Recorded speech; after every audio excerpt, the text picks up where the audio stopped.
todos, hermanos y hermanas en Cristo. Y si tienen su Biblia, si no la tienen, pueden mirar aquí en la pantalla. Ábrenla en Mateo capítulo 5.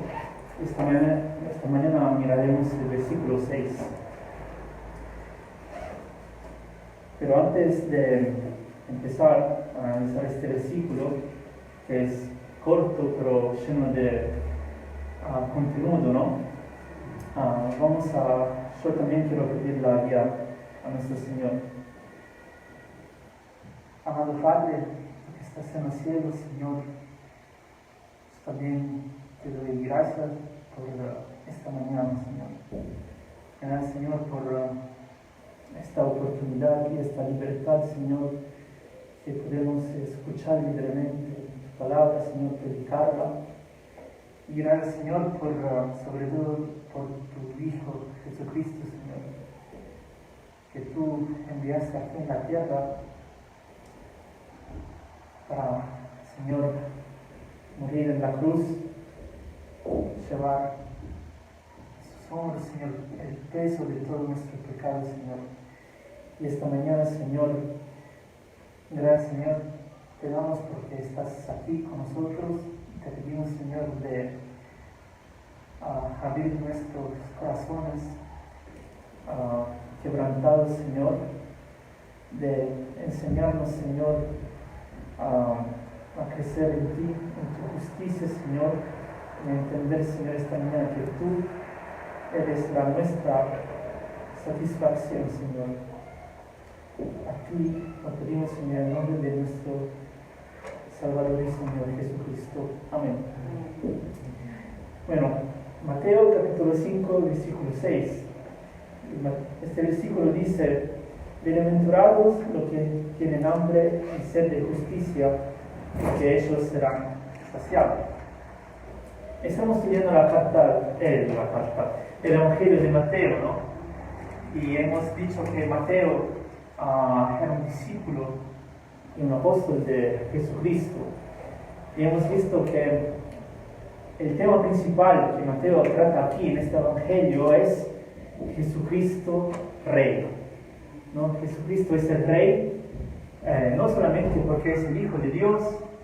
Jesucristo es Rey del mundo y de todo el universo, y es Rey también, como hemos visto en el primer capítulo de Mateo, es Rey de los judíos. ¿Por qué? Porque Él, en la genealogía de Jesús, ¿no? Hemos visto que Jesús desciende del rey David. Entonces Él tiene no solamente este título de Rey, sino que es Rey porque de sangre, ¿no? Y hemos visto también que Jesucristo es Rey también cuando fue tentado por Satán. Él es Rey también de Satán, y Él es Rey, Él es el Rey eterno. Y aquí en este capítulo 5 hemos empezado a estudiar el sermón de Jesucristo, ¿no? El sermón más conocido entre los cristianos, que se llama el Sermón en el Monte. Y hemos visto también que las personas, ¿no?, que en ese momento vino a Jesús, ¿no? Había una multitud de gente que vino a Jesús porque decían que Él era el Mesías, pero ellos tenían un pensamiento equivocado sobre el Mesías, porque ellos pensaban que el Mesías, cuando hubiera llegado, iba a librar el pueblo de Israel, iba a llevar,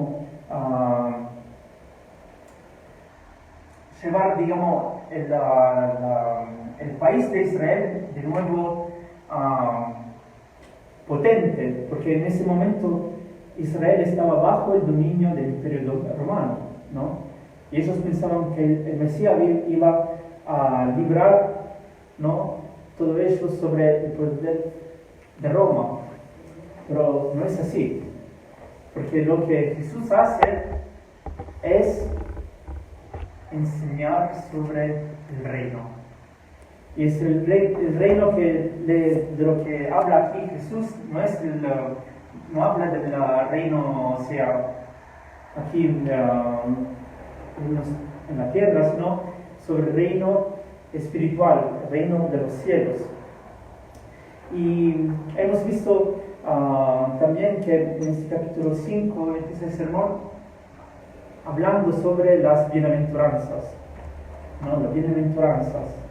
Y bienaventurado, la palabra de bienaventurado significa feliz. Entonces Jesús quiere enseñar la verdadera felicidad, que no es la felicidad que este mundo enseña, ¿no? Y hemos visto las primeras 3 bienaventuranzas, que son bienaventurados los pobres de espíritu, los que lloran, los mansos. Y esta mañana miraremos esta bienaventuranza que dice: bienaventurados los que tienen hambre y sed de justicia.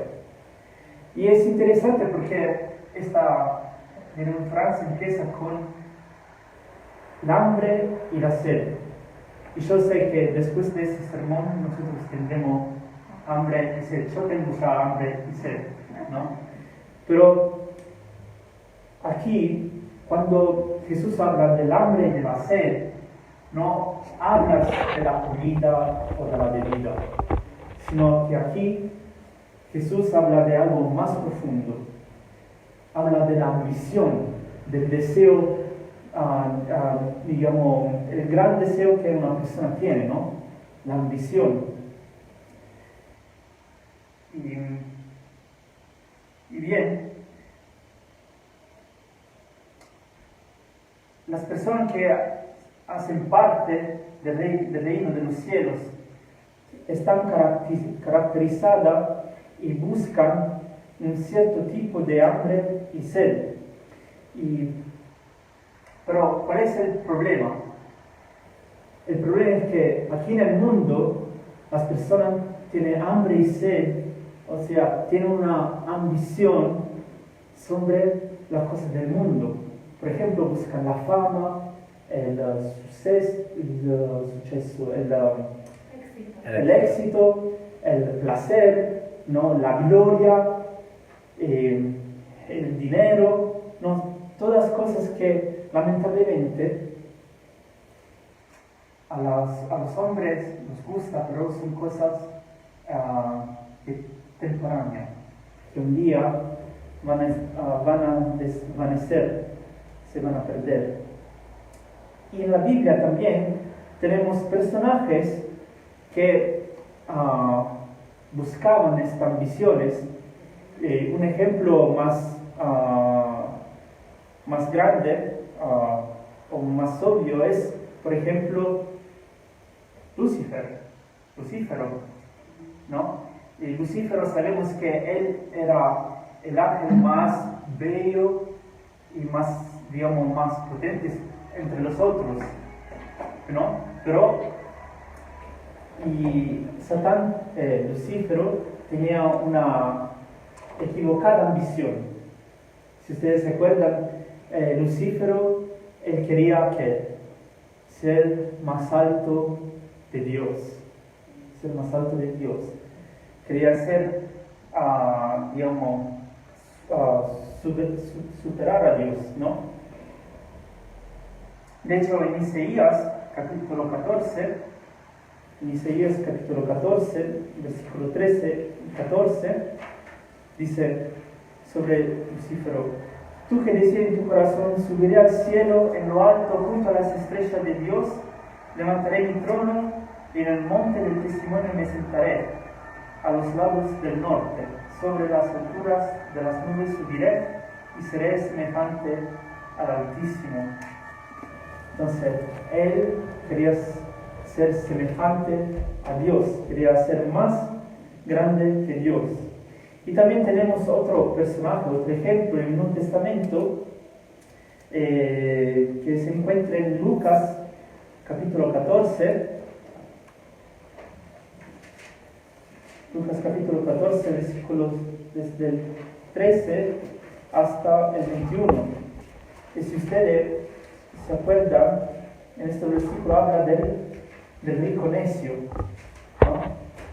El rico necio. Y aquí vemos Jesús que habla y dice, y puso la mano sobre ella y ella se... Ay, perdón.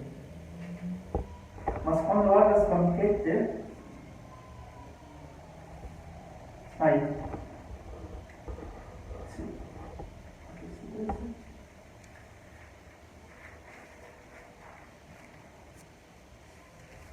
No, le dijo uno de la multitud, maestro, di a mi hermano que parta conmigo la herencia. Mas él le dijo, hombre, ¿quién me ha puesto sobre vosotros como juez o partidor? Y le dijo, mirad y guardaos de toda avaricia, porque la vida del hombre no consiste en la abundancia de los bienes que posee. También le refirió una parábola diciendo, la heredad de un hombre rico había producido mucho. Y él pensaba dentro de sí diciendo, ¿qué haré? Porque no tengo donde guardar mis frutos. Dijo, esto haré, derribaré mis graneros y lo edificaré mayores, y allí guardaré todo mi fruto y mis bienes, y diré a mi alma, alma, muchos bienes tienes guardados para muchos años, repósate, come, bebe, regocíjate. Y aquí vemos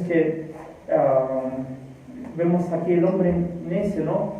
Que buscaba la posesión. Él era ya rico, pero que quería más y más. Pero Dios lo condena, ¿no? En el versículo 20 dice, necio, esta noche vienen a pedirte tu alma, y lo que ha provisto, ¿de quién será? Así es el que hace para su tesoro y no es rico para con Dios. Así que tenemos este ejemplo, ¿no? de las personas que buscan la cosa equivocada. Pero nosotros, que somos cristianos, que somos llamados de parte de Dios, ¿no? Y somos parte del reino de los cielos, ¿no? Nosotros también tenemos una gran misión. La gran misión no es como lo del mundo, de buscar la cosa terrenal, sino, como dice en el versículo de esta mañana, dice que nuestra grande ambición, nuestra hambre y sed debe ser sobre la justicia. La justicia por el reino, por el ciudadano del reino del cielo, debe ser lo que el agua y la comida son para una persona normal. La comida y la bebida son dos cosas, las dos cosas primarias que la persona necesita para vivir, ¿no? Si el agua, sin la comida, no, moriremos. Y la misma cosa, como nosotros, como hijos de Dios, ¿no? Nosotros necesitamos la justicia de Dios para vivir en el reino de los cielos. Así que aquí Jesús está hablando de una necesidad desesperada en la cual no hay una solución inmediata. Por ejemplo, nosotros cuando tenemos hambre o queremos tomar algo, ¿no? ¿Nosotros qué hacemos? Tenemos muchos kioscos o muchos supermercados y podemos comprarlo. Y acordémonos que la gente en aquel momento, cuando Jesús estaba hablando a ellos, las personas no estaban como nosotros vivimos ahora, ¿no? La gente estaba muy más pobre y la gente sabía que significaba tener hambre por días o tener sed. Pero gracias a Dios no tenemos, digamos, la situación que ellos tenían antes. Y no solamente eso, la gente en ese momento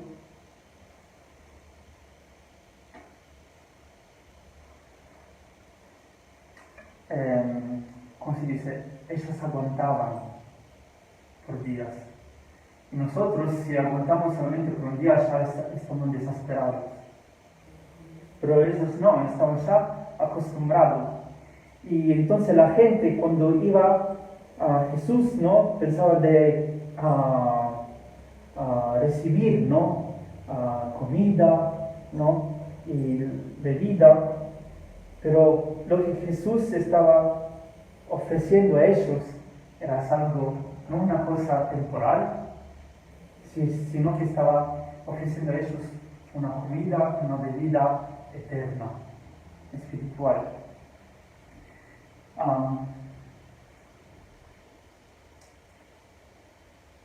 Y podemos decir que en los corazones de una persona no creyente, ¿no? El hambre y la sed que tiene esa persona es la de pecar, ¿no? Y para la persona creyente es normal pecar, sino que quiere más y más pecar. Pero en el corazón de una persona creyente, llamada por Dios, el hambre y la sed, ¿no? Son de justicia. Pero ¿de qué justicia está hablando aquí Jesús? ¿No? Tenemos que entenderlo. Y cómo se relaciona con las otras bienaventuranzas que hemos estudiado antes. Hemos visto que las primeras tres bienaventuranzas son: bienaventurados los pobres en espíritu, porque de ellos es el reino de los cielos. En esta bienaventuranza hemos visto que ser pobre en espíritu significa reconocer que no somos capaces y no podemos hacer nada para ganar, para agradecer a Dios, para ganar su favor. Reconocer que somos pecadores. Y después hemos estudiado bienaventurados los que lloran, porque ellos recibirán consolación. Y esto, en esta bienaventuranza, hemos visto que es la condición, esta condición pecaminosa, esta bancarrota moral, ¿no? Cuando lo reconocemos, lleva al lloro, lleva al llanto, ¿no? Al arrepentimiento, como decía antes Mirko. Y esto de consecuencia produce la tercera bienaventuranza que hemos estudiado la última vez: bienaventurados los mansos, porque ellos recibirán la tierra por heredad. Y hemos visto que los mansos son las personas que confían plenamente en el Señor. Ellos reponen su camino y su vida en Él. Y son las personas que esperan en el Señor, que no envidian, no tienen envidia cuando los otros esperan. Y no se dejan guiar por el vida enseguida. Estas son las personas mansas. Y ahora, en esta cuarta bienaventuranza, cuando Jesús habla de la justicia, como dije antes, no se refiere a la justicia humana, sino que se refiere a la justicia de Dios. Y sabemos que Dios es santo, Dios es puro, Dios es perfecto. Entonces, la justicia, podemos decir, es el estado o la condición de ser justo o moralmente puro delante de Dios, ¿no?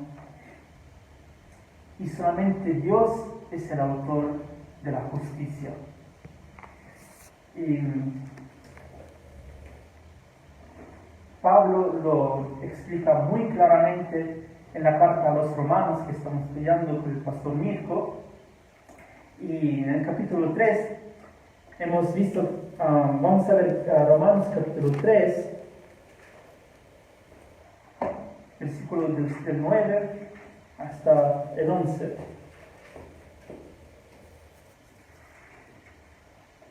Que dice: ¿qué pues? ¿Somos nosotros mejores que ellos? En ninguna manera, pues ya hemos acusado a judíos y a gentiles que todos están bajo pecado, como está escrito, no hay justo ni aun uno, no hay quien entienda, no hay quien busque a Dios. Entonces,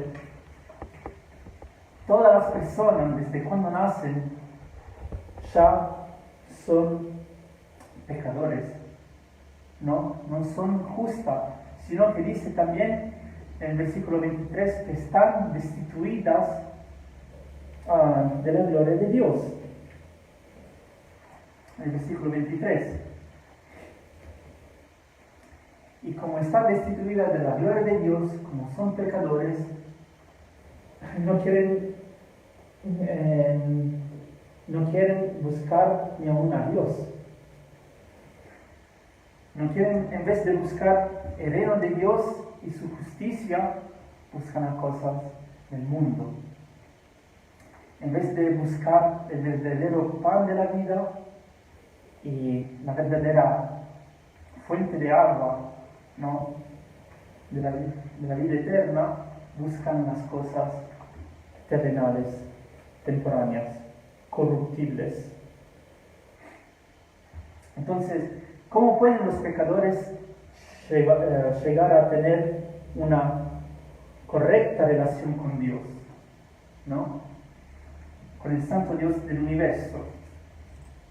Dios, como dice en el versículo 48, Mateo, el capítulo 5, ¿no?, Dios es perfectamente justo. En 1 de Juan 1:5, el apóstol Juan dice que Dios es luz y en él no hay oscuridad. Entonces, Dios es totalmente santo. Él está libre de todo defecto moral o impureza. Por otra parte, toda la humanidad ha pecado contra Dios y por tanto está destituida de ese santo estándar. A causa del pecado, el hombre se ha convertido en la oscuridad misma, que no tiene comunión con el Dios de luz. Todos han quebrantado su ley y así han dado lugar a la pena por sus crímenes, que son muerte y condenación.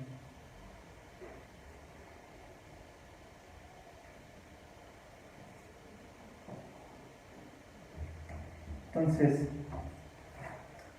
para que los pecadores puedan tener una buena noticia, las consecuencias creadas por quebrantar la ley y estar apartado de Dios deben ser superadas.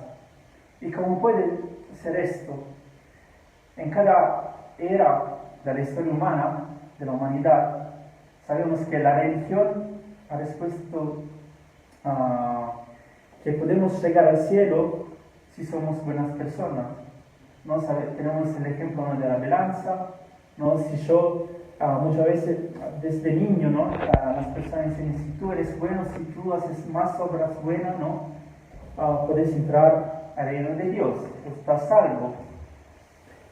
Y los diversos sistemas religiosos del mundo inventan listas de rituales y ceremonias que deben ser realizadas para conseguir una medida de justicia que puede ser útil en el tribunal de Dios. Sin embargo, la respuesta que Jesús mismo proporciona a esta pregunta no deja...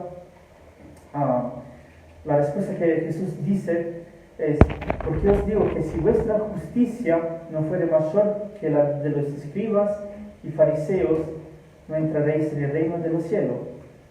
Como dice en el versículo 20 de Mateo 5. Y en ese versículo, cuando Jesús dice esto, en el versículo 20, ¿no?, si vuestra justicia no fuere mayor que la de los escribas y fariseos, no entraréis en el reino de los cielos. ¿Por qué dice esto? ¿Por qué habla de los escribas y los fariseos? Porque ellos, estas dos categorías de personas, eran las personas, digamos, que la gente pensaban que eran, digamos, un ejemplo para seguir, porque ellos decían que aplicaban y llegaban a ser justo, a aplicar la justicia de Dios. Ellos eran, digamos, la élite religiosa, pero sin embargo Jesús afirma que para que el hombre vaya al cielo necesita una justicia que supere incluso a aquella de las personas religiosas más devotas. Y de hecho, siempre en el capítulo 5, el versículo 48, más adelante dice: sed pues vosotros perfectos, como vuestro Padre que está en los cielos es perfecto. Y aquí Jesús habla, digamos, está diciendo cuál es el estándar que nosotros, personas, debemos seguir. ¿Cuál es el ejemplo perfecto? Es Dios.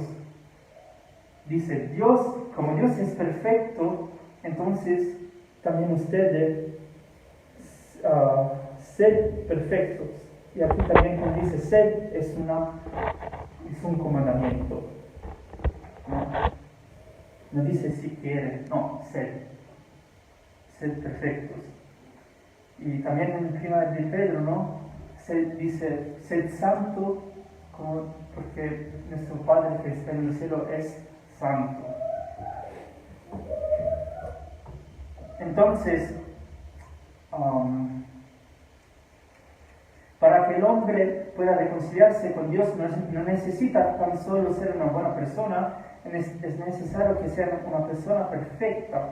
Tiene que tener una justicia perfecta, porque Dios mismo es perfecto y requiere perfección. Y es necesario, es muy importante entender que la salvación es una cuestión de justicia. Las personas están condenadas a la muerte espiritual eterna porque carecen de la justicia que un Dios perfectamente santo posee y exige para la comunión con Él. Y la única forma en que los pecadores se reconcilien con Dios es que reciban la justicia que le pertenece a Dios mismo, ¿no? Y de hecho, y es por eso que Dios ha mandado su Hijo aquí en la tierra. Y podemos decir que Jesucristo es la justicia de Dios, ¿no? Porque Él, cuando vivió aquí en la tierra, nunca pecó, sino que Él llevó a cabo toda la ley perfectamente, murió en la cruz, llevando todos nuestros pecados, y es lindo la consecuencia de la muerte de Jesús, de la obra de Jesús. Y la consecuencia, la maravillosa consecuencia que tenemos a causa de la obra de Jesús y en Jesús, la podemos ver en Efesios capítulo 1. Efesios capítulo 1. Desde el versículo 3. Aquí tenemos un montón de promesas, ¿no? Y podemos leer, digamos, desde el 3 hasta el 21, hasta el 14, que dice: bendito sea el Dios y Padre nuestro Señor Jesucristo, que nos bendijo con toda bendición espiritual en los lugares celestiales en Cristo. Entonces, primero tenemos todas las bendiciones espirituales en Cristo. Segundo, el versículo 4 dice: según nos escogió en Él antes de la fundación del mundo para que fuésemos santos y sin mancha delante de Él. Entonces, segundo, fuimos en Cristo escogidos antes de la fundación del mundo, ¿no? Para que fuésemos santos. En Cristo somos santos y sin mancha delante de Dios. Tercero, en amor, habiéndonos predestinado para ser adoptados hijos suyos por medio de Jesucristo, según el puro afecto de su voluntad. Somos adoptados como hijos. Es por eso que podemos llamar a Dios nuestro Padre.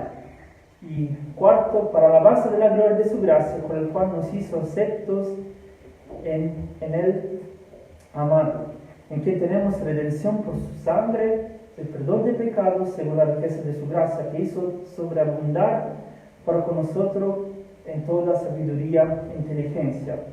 Entonces tenemos en Cristo redención, el perdón de pecados, ¿no? Y según la riqueza de su gracia.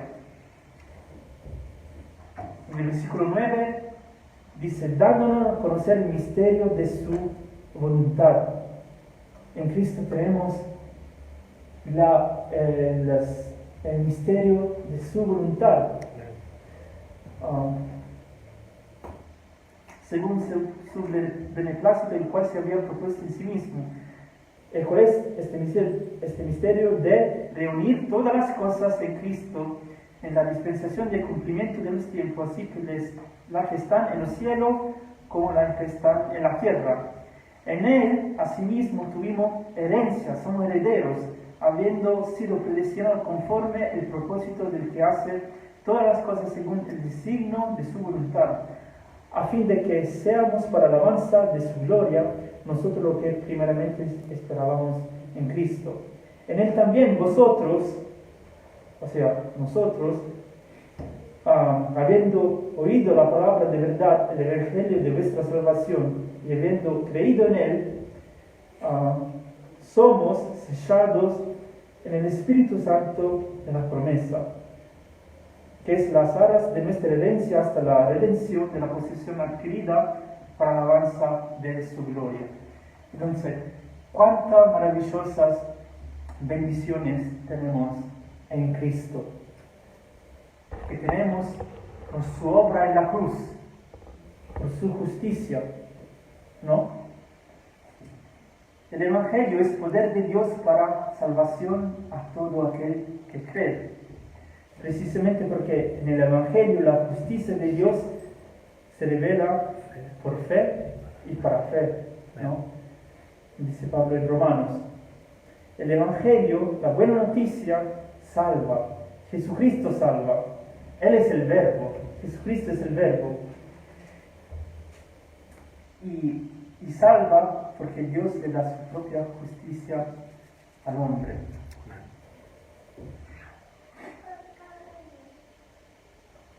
Y Pablo resume la esencia del Evangelio catalogándola como la justicia de Dios por medio de la fe en Jesucristo para todos aquellos que creen en Él. Y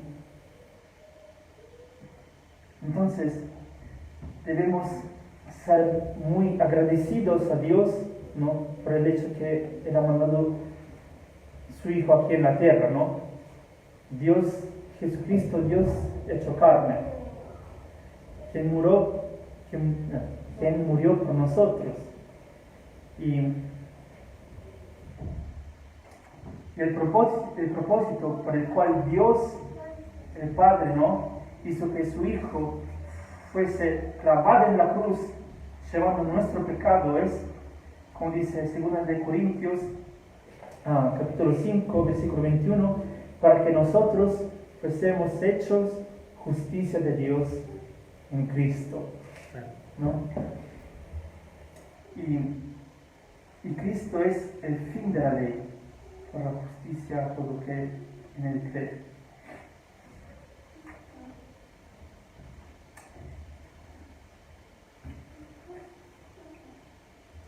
Así que nosotros, cuando una persona recibe a Cristo como su Señor y Salvador, ¿no? se convierte en hijo del Dios Padre. Y es lindo porque ya Dios, Él no nos ve como pecadores, como sucio, como basura, sino que nosotros cuando hemos recibido a Cristo, Dios ahora nos mira cuando Dios nos mira, ve la justicia de Cristo en nosotros. Él nos ve como una nueva criatura. Él no ve nunca, no ve más nuestros pecados, de la justicia de su Hijo. Él nos ve como justificados, redentos, santificados y también glorificados. Tenemos paz con Dios y somos contados justos delante de Él.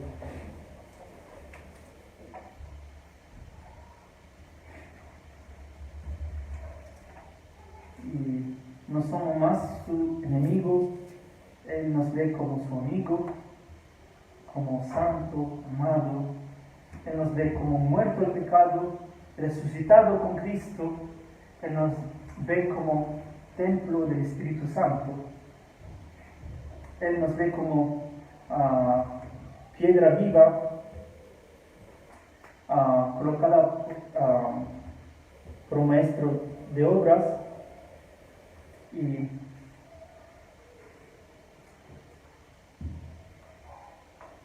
no somos más extranjeros y desterrados en este mundo. No, Dios nos ve como su pueblo, ¿no? ¿Y cuál es el resultado de esta bienaventuranza? Dice en Mateo 6,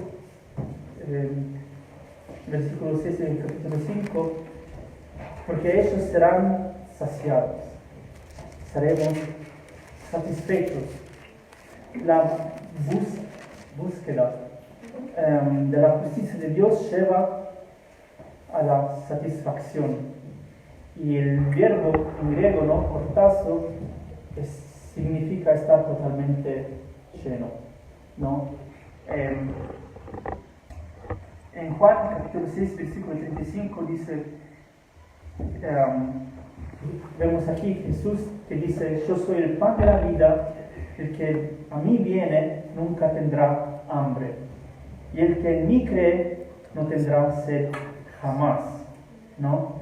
Y es lindo el ejemplo de la mujer samaritana, cuando Jesús pasó por ahí, por la Samaria, ¿no? Y él tenía sed, encontró esta mujer samaritana y él le pidió de tomar, algo para tomar, ¿no? Vamos en Juan capítulo 4, versículo 5.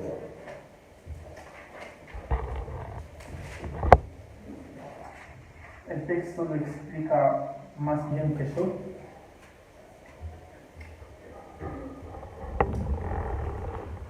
Dice el versículo 7: vino una mujer de Samaria a sacar agua, y Jesús le dijo: dame de beber, pues sus discípulos habían ido a la ciudad a comprar de comer. Y la mujer samaritana le dijo: ¿cómo tú, siendo judío, me pides a mí de beber, que soy una mujer samaritana? Porque judíos y samaritanos no se tratan entre sí.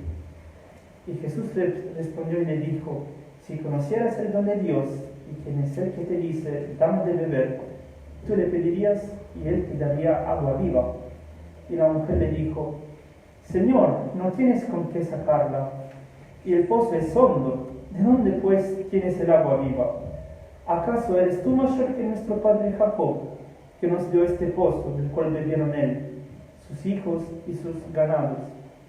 Y respondió Jesús y le dijo: cualquiera que bebiere de esta agua volverá a tener sed, mas el que bebiere del agua que yo le daré no tendrá sed jamás, sino que el agua que yo le daré será en él una fuente de agua que salte para vida eterna.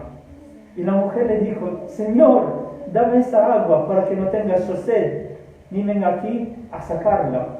Ella todavía no estaba comprendiendo, porque estaba pensando que era agua, ¿no?, agua material, y quería, digamos, suficiente agua para no volver ahí, para sacarla. Y Jesús le dijo: ve, llama a tu marido y ven acá.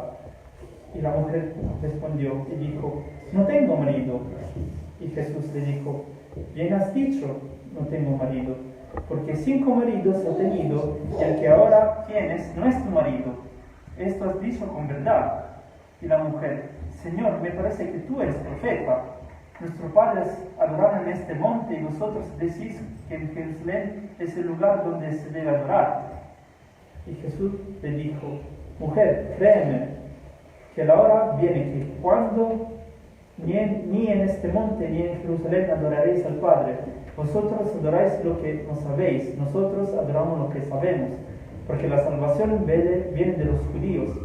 Mas la hora viene, y ahora es, cuando los verdaderos adoradores adorarán al Padre en espíritu y en verdad, porque también el Padre tales adoradores busca que le adoren. Dios es espíritu, y lo que adoran en espíritu y en verdad es necesario que adoren. Le dijo la mujer, sé que ha de venir el Mesías, llamado el Cristo. Cuando Él venga, nos declarará todas las cosas.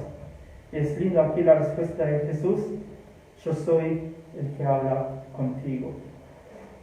Así que aquí en este ejemplo muy lindo vemos que Jesús es el agua que nunca, es el agua de la vida eterna, que nunca, ¿cómo se dice en español? Nunca terminará, ¿no? Nunca fallará, nunca faltará. Y no solamente Cristo es el agua, sino que es el pan de vida. Es el verdadero, que dijo Jesús a los judíos, es el verdadero pan que descendió de los cielos, ¿no? Y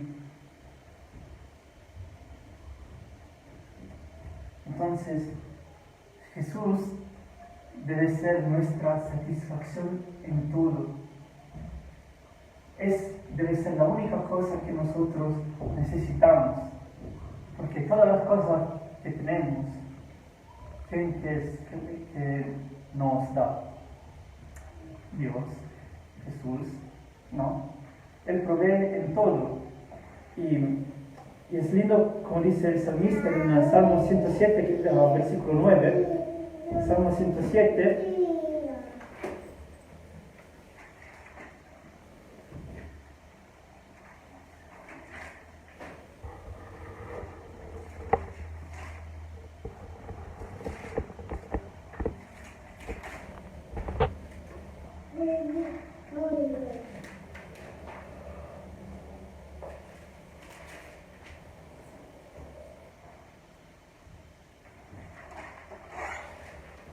dice, porque sacia al alma menesterosa y llena de bien al alma hambrienta. En el Salmo 34:10 dice, Salmo 34:10,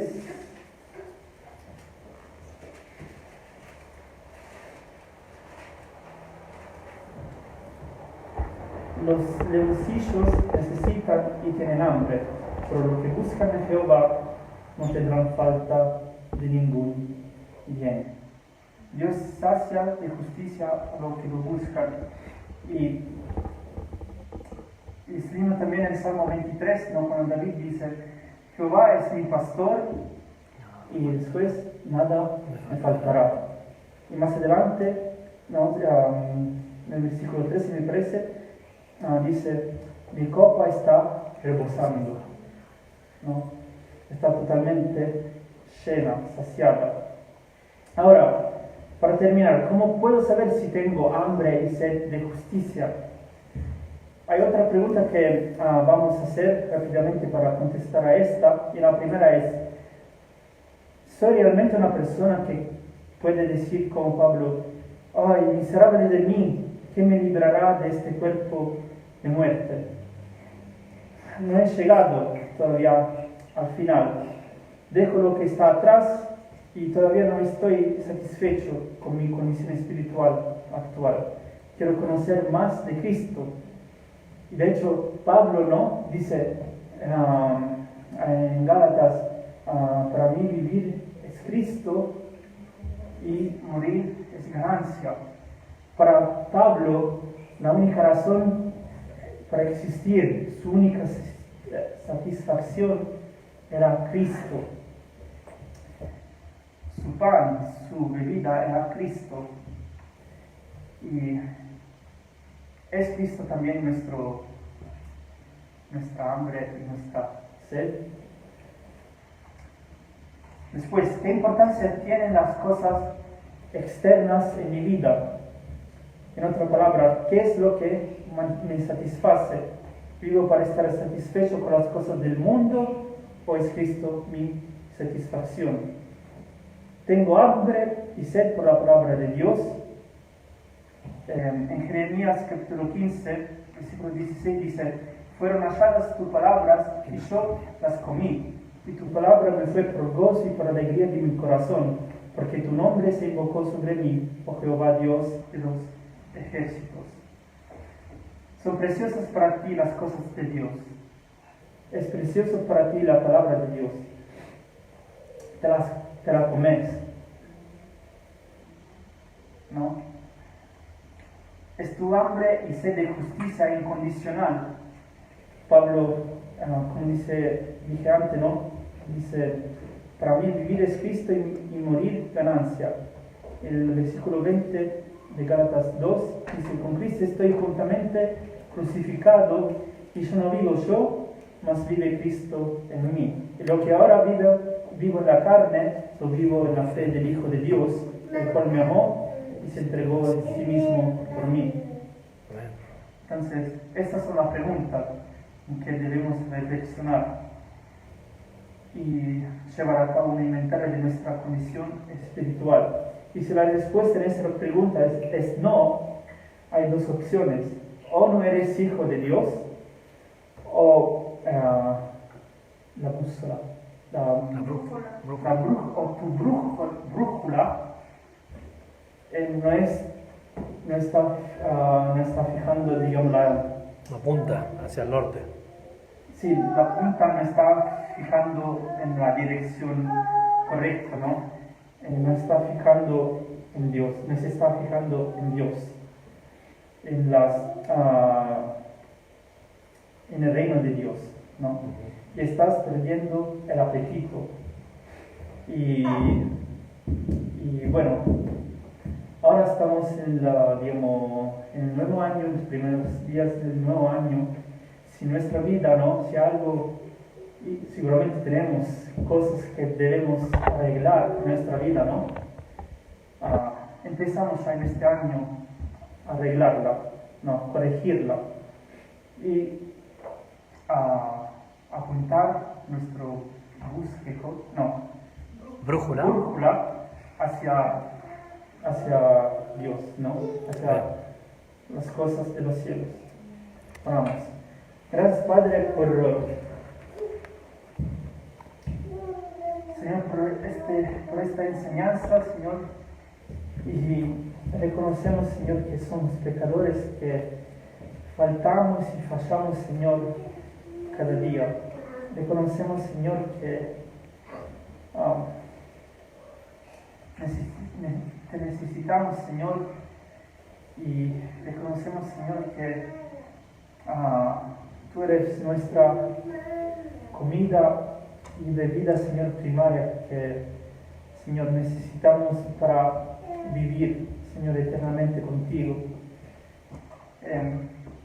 Señor, enséñanos en este año, corrígenos, Señor, si hemos, corrígenos, Señor, en todas nuestras faltas.